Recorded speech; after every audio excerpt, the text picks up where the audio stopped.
Well, there you go. I mean, now we're getting to the really dark side of the food industry. I mean, it was when you mentioned speaking about the trainer who did the experiment to become obese and then to try and become fit again, slender again. You use the word addiction, and that's what brought this child into my mind. To imagine a small child at that age already having an addiction. It's one thing that we expect, or not we expect, for God's sake, but it's one thing that we know that, sadly, some of our children are going to struggle with addiction as they grow older and they come into contact with alcohol, perhaps drugs, cigarettes.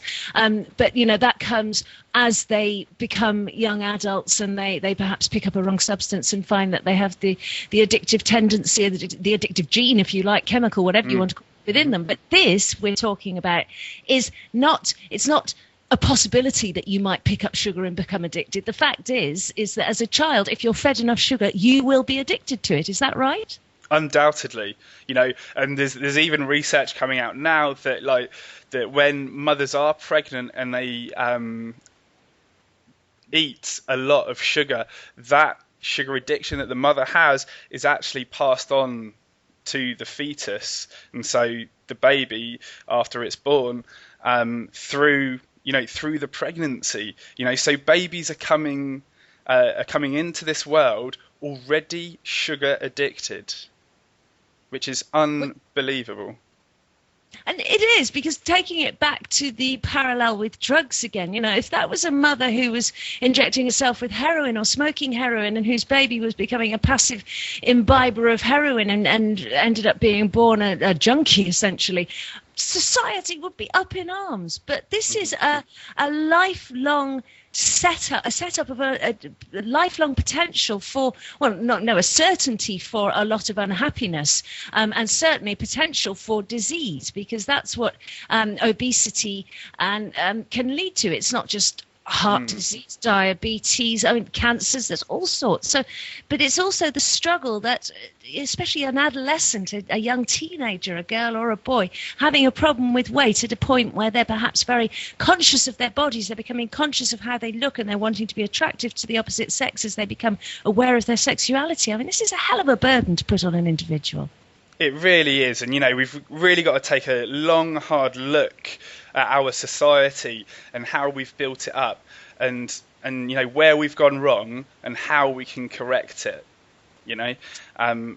Part of that is trying to think about some well thought out legislation to deal with the sugar problem that we've got today. That legislation, that's a big ask, isn't it? Indeed. Yes.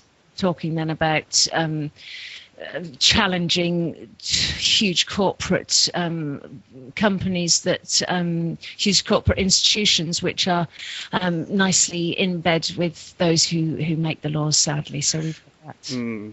Yeah, that's going to be incredibly difficult.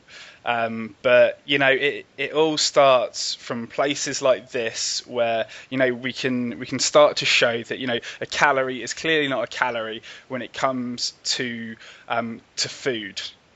Indeed. On that bombshell, I think I should leave you, because you've obviously got a lot of eating to do today. Yeah, I still have probably around about 900 calories left of pecans to finish. What about, just before I let you go, what about sleeping? Has it affected how you sleep, or your dreams, or how you feel in the morning? Do you feel more groggy in the morning? No, not at all. My sleep is actually really good, and my skin has actually cleared up. Usually I'm a little bit red underneath the eyes because I usually have dairy in my diet, but that seems to have cleared up. So I've got some health benefits from eating 5,794 calories apparently. Fascinating stuff, Sam. It really is wonderful. And as I said to you, this was I was going to ask you to come on at the end of the 21-day challenge, but through popular demand, some of the listeners wanted a mid-term synopsis. So that's where we're at now. We're 10.5 days into the challenge, which means that in another 10.5 days, we'll be hearing from you at the end of your challenge. Absolutely. I'm very much looking forward to reporting, Pippa. Sam, it's an absolute pleasure. Thank you. It's been brilliant listening to you, and happy eating. What else can I say? Absolutely. Bon appetit. Bon appetit.